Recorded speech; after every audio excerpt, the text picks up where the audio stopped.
laporannya gimana Bang? Ya, alhamdulillah laporan hari ini diterima oleh Polres Jakarta Selatan terkait dugaan pelanggaran Undang-Undang ITE pasal 27 ayat 3 junto pasal 45. Isinya mengenai Fitnah dan penghinaan di media sosial. yang dilaporkan siapa? Yang dilaporkan AHA ya, YouTuber AHA dan GM. Atta Halilintar maksudnya? Seperti itulah kurang lebihnya. Biar nggak simpang siur Bang. Ya, yang kami laporkan Atta Halilintar dan Gus Miftah. Jadi yang kami laporkan atas podcast penghinaan yang mengatakan bahwa istri dukun itu jelek dan merongos. Lalu Gus Miftah juga berbicara di podcastnya Atta Halilintar mengatakan bahwa beliau itu menganalogikan bahwa orang yang datang ke dukun itu orang bodoh. Kenapa dipanggil orang pinter? Karena yang datangnya orang bodoh semua. Tuh. Lalu banyak lagi hinaan-hinaan yang dilakukan dan dilontarkan oleh Gus Miftah sebagai pendakwah yang menurut saya sudah melanggar etika tentang pendakwah. Jadi orang mendakwah itu agar menuntun orang berbuat baik, atau katakanlah kami dianggap bersalah. Ya, Gus, kami dan kelompok LSM TPHDI atau dukun ini dianggap bersalah. Bagaimana kami mau bertobat kalau cara mengedakwahnya, ngedukasinya seperti itu, menjustifikasi body shaming. Iya, umpama kami dianggap bersalah. Lalu mereka ingin mengedukasi. Lantas cara ngedukasinya begitu. Makanya saya bilang siapapun yang mengatasnamakan edukasi tapi masih menghina organisasi dukun akan saya laporkan. Ingat, saya nggak pernah main-main. Ancamannya berapa tahun penjara, Pak? Ini ancamannya 4 tahun penjara. Pasal berapa itu? Pasal 27 ayat 3 junto pasal 45. Artinya di sini saya berkali-kali saya bilang, saya nggak main-main. Hanya netizen yang nggak kami laporkan. Kenapa tuh Bang? Ya, karena netizen nggak ada kaitannya dengan urusan biasa, biarkan itu dinamika dalam bermedsos. Tetapi kalau public figure berbicara dan masih mengatasnamakan edukasi, lalu menjustifikasi dukun, ingat, siap-siap Anda. Saya nggak main-main. Bang, tapi kan di awal podcastnya Gus Miftah mengatakan bahwa ini tidak menjustifikasi. Awalnya Tidak sudah menjustifikasi. menjelaskan seperti itu, Bang. Iya, ini tidak menjustifikasi. Tapi mengedukasi. Ini bahasa ininya tidak menjustifikasi, tapi kesana-sananya menjustifikasi, gitu loh. Kalau mereka punya dalil, saya juga punya dalil. Mereka punya dalil, saya juga punya dalil. Gitu. Kalau bilang bahasa ini tidak menjustifikasi, ya iya, bahasa yang ininya tidak menjustifikasi. Karena ada bahasa ini tidak menjustifikasi. Lalu kesono-sononya menjustifikasi lah, body shaming. Tuh, ini bukan urusan dukun lagi loh, dapur orang. Istri orang dihina sedemikian rupa oleh Gus Miftah sebagai pendakwah. Ya, istri orang loh yang nggak tahu menahu tentang kerjaan suaminya sebagai dukun. Jangan bawa-bawa dapur orang. Gitu. Ini udah berat, Apalagi Gus Miftah tidak menyatakan oknum ya. Gitu. Nggak ada bahasa oknum.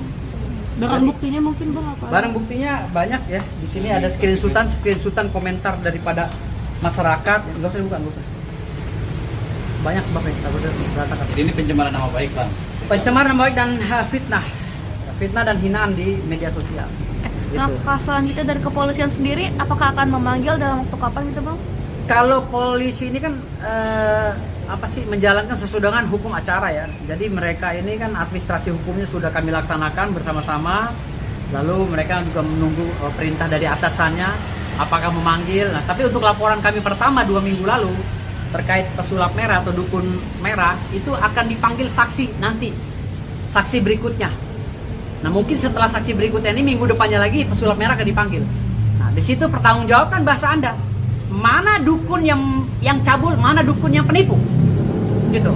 Kalau Anda berdalih bahwa Anda bilang itu semua sebenarnya, lalu Anda mengklarifikasi dan mengatakan bahwa itu sebenarnya semuanya itu tidak untuk semua dukun. Oh, tidak. Karena saya berdasarkan tempus delicti, tempus ya, ingat. Dalam hukum acara tempus delictinya pada saat itu dia mengatakan dengan sungguh-sungguh dan mens reanya ada, actus reusnya pun ada. Ya, bahwa dukun itu cabul dan penipu. Mana dukun yang cabul? Kenapa Anda nggak laporin polisi? Kalau Anda bilang ini edukasi, hello. Kalau edukasi Anda seperti itu, saya bilang, saya minta kepada DPR menterinya dicopot, menteri pendidikannya. Kalau cara edukasi begitu. Guru aja atau dosen dalam mengedukasi masyarakat atau muridnya itu dengan etika, estetika, adab. Lantas kalau cara-cara edukasi seperti itu, bagaimana? Kita mau edukasi, tapi cara kita begitu nggak bisa. Bang, Sejauh ini sudah ada komunikasi nggak sebelumnya? Sudah menghubungi pihak ATA atau Gus Miftah? Saya sudah WA keberatan kepada timnya Atta Halilintar, dicuekin. Saya sudah WA, hati-hati loh mas. Saya WA-nya kurang lebih seperti itu. Mas ini kenapa dihapus? Padahal janjinya mau dikonfrontir kan Iya. antara kita dengan tokoh agama yang nggak sepaham dengan kita. Iya. Dan ada apa ya, miskomitmen dari GM ini yang memang sebagai tokoh Nahdien mengambil rujukannya makna dukun itu dari tokoh Wahabi, yaitu Syekh Fauzan, Syekh Sholih Fauzan. Coba di cross check itu videonya, memahami makna dukun. Kalau acuannya ke Sholih Fauzan, ya maknanya kahin. Dan saya curiga itu kitab asli atau kitab terjemahan gitu loh. Kakunya sebagai tokoh Nahdien gitu loh. Ini apalagi di podcast waktu di Mas Atta, saya bilang dukun ditinjau dari sisi tidak melanggar syariat. Saya bilang saya persempit di situ ya. Saya persempit untuk yang saya sendiri ya. Walaupun saya kemarin belum masuk di komunitas itu, saya persempit yang tidak melanggar syariat. Mana dukun ini masih bisa kita untuk bantah. Pada tahun 1701 di dalam kamus Inggris Melayu itu mana dukun masih dikatakan sebagai pengobat dan saintis oleh seorang ahli bahasa Inggris namanya Thomas Bowley. Itu bisa di cross check ya. Sampai tahun 1900-an, sejak adanya politik etis Belanda dengan adanya sekolah Eropa, akhirnya menggeser pelajaran-pelajaran pribumi, dalam hal ini komunitas termasuk di dalamnya keagamaan, yaitu madrasah segala macam yang di dalamnya termasuk mengkaji masalah penyembuhan, dan itu digeneralisir oleh penjajah menjadi dukun, entah itu aliran santri maupun non santri gitu loh. Digabung di situ. Digabung di situ. Dan dikukuhkan di undang-undang dan Kamus Besar Bahasa Indonesia. Ya. Makanya pemahaman tentang dukun, ada dukun jahat, dukun baik itu sebenarnya ada di Kamus Besar Bahasa Indonesia. Karena di situ ada 12 spesifikasi atau 9 atau 12 spesifikasi atau klasifikasi itu. Ada dukun urut yang saya bilang tadi, ada juga dukun santet di situ. Makanya kalau bicara dukun, ya harus substantif gitu loh, harus objektif. Kalau mengarah kepada pengobatan, ada katanya hipnoterapi apa siapa yang nggak terima di ATA itu? Oh gitu, fisioterapi. Fisioterapi. Katanya kami nggak terima Fisioterapi. dikatakan dukun. Loh, kalau nggak terima, kan kami bicara masalah sejarah. Dukun itu ada di Kamus Besar Bahasa Indonesia. Kata lain daripada tabib dan apa sih namanya? Tabib sinonimnya apa? dukun. Bukan pesihir. Penyihir apa namanya? Oh, kahin. Kahin. Bukan dukun. Jadi Kahin. tabib dan kahin digabungkan jadi satu di Kamus Besar Bahasa Indonesia, dan ada juga dalam peraturan-peraturan negara atau undang-undang negara gitu loh. Artinya di sini seiring berjalannya waktu, bagian fisioterapi, dokter apa segala juga semuanya bagian daripada tabib dulunya. Gitu loh. Bagian daripada tabib, bahkan pada saat zaman apa Gus yang antara mantri ya, dulu belum dokter. Tahun dulu, 1910 bisa di cross check di data sejarah. Tahun 1910 menurut Profesor Martina Savitri, dosen IAIN Surakarta, itu ada namanya wabah pes sampai 1942. Pertarungan terakhir antara mantri pes itu berarti pembantu dokter ya, dengan dukun. Nah, disitulah terjadi peperangan opini. Akhirnya dimenangkan Belanda penjajah dalam hal ini di sisi yang satunya, yaitu mantri pes, tapi untuk yang komunitas termasuk santri di dalamnya dicap sebagai dukun, itu juga dikriminalisasi.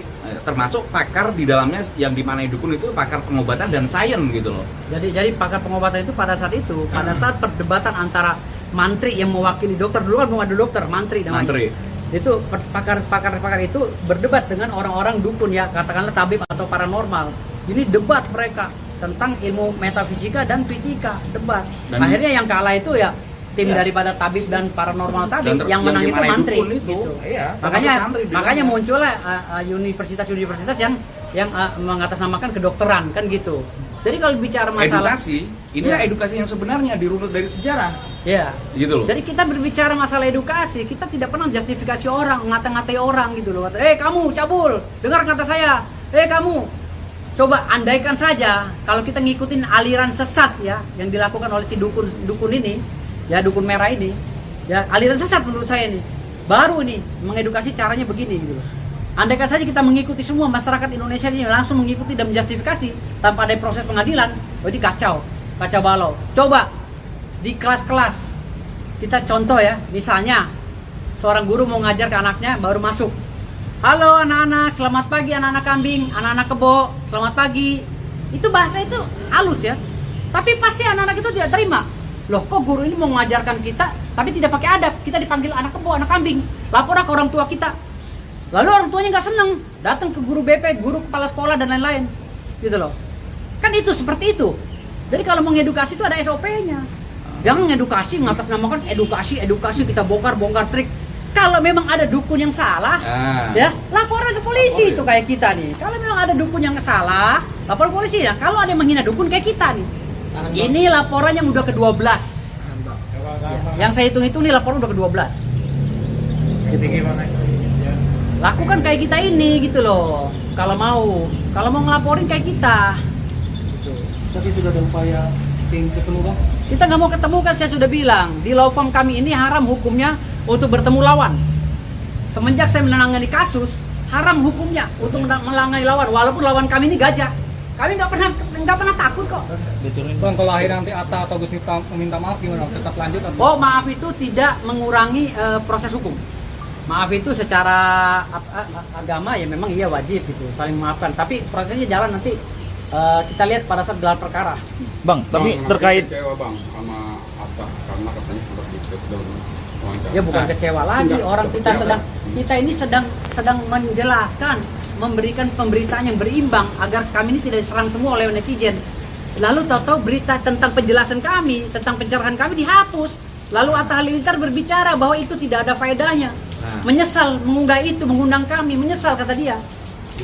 Iya, dia minta maaf pada netizen katanya. Dia menyesal mengundang kami ini tidak ada faedahnya katanya. Seperti itulah bahasanya. Padahal belum dikonfrontir. Padahal kami ini tidak dikonfrontir mau dihapus atau tidak. Padahal judulnya siap dia debat dengan Ustadz se-Indonesia kan awalnya gitu tulisannya. Pada saya itu memang judulnya begitu, kami siap berdebat dengan Ustadz Indonesia yang mencaci maki. Bukan Ustadz yang baik ya. Ingat, bukan tokoh agama yang baik. Maksud saya nih, tokoh agama yang selalu menjustifikasi, yang mendukung pesulap merah ini gitu loh. Kalau memang Anda mendukung pesulap merah, katanya itu edukasi dengan ngata-ngatai orang, monggo Ustadz ini. Mending Gus Miftah mengedukasi hukum sulap sekali lagi. Hukum sulap. Sulap di dalam kitab-kitab Islam, kitab-kitab Islam itu haram. Memakan dari uang sulap juga haram. Mungkin Anda punya teman dekat atau murid atau apa yang pesulap atau apa, coba itu dinasihati lebih pas daripada mana dukun, apalagi dukun dari komunitas yang nggak melanggar syariat, Anda permasalahkan. Hukum sulap bagaimana dalam Islam? Entah sulap plus magic maupun sulap trik, itu sepakat ulama mengatakan itu haram. Makan uang dari sulap juga haram, dan itu dikategorikan sihir, penyihir, lebih pas ada di situ. Rujukannya di kitab bukti ada. Bagaimana peristiwa Musa dan tukang sihir-sihir di Mesir itu ternyata juga ular sulap, bukan ular asli, bukan. Mending Anda yang paling dekat dengan di kalangan Anda deh, pesulap tuh hukumnya gimana sih, daripada ibaratnya menuding sebut di seberang lautan gitu. Anda tahu kan siapa? Maksudlah ya. Di sekitar dia aja banyak kok yang istilahnya dianggap kahin itu banyak. Gitu. Tapi dia tidak ini gitu.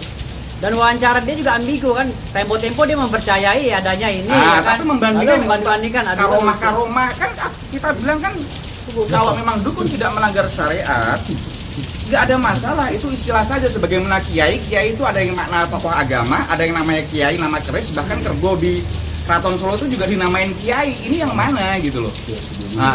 Bang, terkait video yang di take down nih Bang, artinya sebelumnya sudah ada perjanjian nggak sih Bang kalau misalkan ini di take down apa segala macam? Nggak ada. Berarti itu menjadi hak Atta juga dong Bang, misalkan dia men-take down. Betul, itu menjadi hak Atta, terserah dia. Tetapi, kamera bang. Iya, itu menjadi hak Atta, terserah dia karena itu podcast dia. Tetapi adab dan etika menyinggung perasaan kami, karena kami merasa direndahkan martabatnya sebagai tamu podcast dia gitu loh. Kan saya sudah bilang tadi, Atta, waktu kami podcast di tempat Atta, Mas Atta, hati-hati kalau menerima podcastan ya. Takutnya tamu-tamunya sembarang ngomong, karena Mas Atta belum melengkapi ini dengan alas hak atau alas hukum. Apa itu? PT. Apakah sudah terdaftar di Dewan Pers atau dia sudah terdaftar di organisasi pewartaan ya, jurnalis atau apa kan gitu, sesuai dengan Undang-Undang Pers nomor 40 tahun 1999. Kan saya bilang, Mas Atta, selama tamu Anda dan Anda ini berbicaranya objektif, insya Allah tidak ada masalah. Yang jadi masalah ketika Anda berbicara melecehkan orang, hati-hati. Saya udah bilang begitu Mas Atta. Oh iya, masa iya sih, kata dia gitu. Saya sampai bilang, saya sedang meminta ya kepada pemerintah untuk mengeluarkan regulasi tentang youtuber agar terlindungi hak-haknya, agar tidak terkena undang-undang ITE. Bang, waktu itu alasan apa meminta apa? Hah? Untuk datang pada saat itu. Jadi dia meminta keterangan untuk dukun. Nah, ada pertanyaannya pun dikasih. Meminta penjelasan untuk dukun-dukun itu. Berarti seandainya nih Bang, Atta tidak men-take down atau gini deh, Atta men-take down tapi dia tidak berbicara dengan Gus Miftah, berarti tidak menjadi persoalan dong. Dia Bang? tidak akan bermasalah dan kami tidak akan laporkan dia. Gitu loh. Tetapi yang menjadi masalah ketika di podcast berikutnya dia dibilang menyesal mengundang kami. Disimpulkan Dan- sebelum dikonfrontir. Iya, gitu. menyimpulkan bahwa kami dengan mengundang kami ini tidak ada edukasi Tidak dan ada nilai edukasi. mungkin bahasa kasarnya unfaedah lah, unfaedah gitu. Lalu ditambah lagi dengan bahasa Gus Miftah, katanya dukun itu adalah paranormal itu ya yang datang ke paranormal ya orang nggak normal kan gitu. Oke, cukup Tadi teman-teman. menarik bang, sulap tadi di trik sulap itu haram jatuhnya. Haram jatuhnya, makan Kalau- uang sulap pun haram. Di sekitar Gus Miftah kan tahu sendiri kan siapa orang dekatnya yang mungkin di komunitas itu. Mending seperti itu, dakwai orang yang pas dibanding dakwai kami yang memang tidak sesuai dengan tunjukannya. Dalam podcast Atta kan saya bilang, kalau ini coba dilihat, dukun yang tidak melanggar syariat. Saya bilang, dukun kalau paham mubtilatul wudu, batalnya wudu, arkanul sholat, rukun-rukun sholat, segala macam, memahami ilmu tasawuf tingkat dasar, saya kira nggak ada masalah. Apalagi secara sejarah mana dukun itu juga tidak seperti itu ada kriminalisasi sejarah. Sebagaimana dulu madrasah itu dikriminalisasi sebagai kuno, tapi sekolah itu yang paling modern, itu sejak politik etis atau politik balas budi Belanda. Setelah tanam paksa, kalau kita memahami sejarah, itulah kalau kami bisa dipertemukan dengan Gus Miftah atau siapapun, ini kan juga edukasi, tapi belum terjadi, sudah dijustifikasi. Sebenarnya begini. Dalam arti dukun ini tidak haram gitu bang. Gini, pada kesimpulannya begini. Maaf, saya luruskan Gus, jangan sampai kepancing omongan ini. Jadi gini, pada dasarnya apapun namanya, apapun titlenya, selama tidak ada actus reus, selama tidak ada mens rea, itu nggak ada masalah. Kamu mau bicara di rumah kamu atau di depan rumah kamu kasih pasang di sini dukun santet, selama kamu tidak menyantet orang, itu belum ada deliknya. Ya, ingat itu. Dan semua delik itu harus diproses di pengadilan.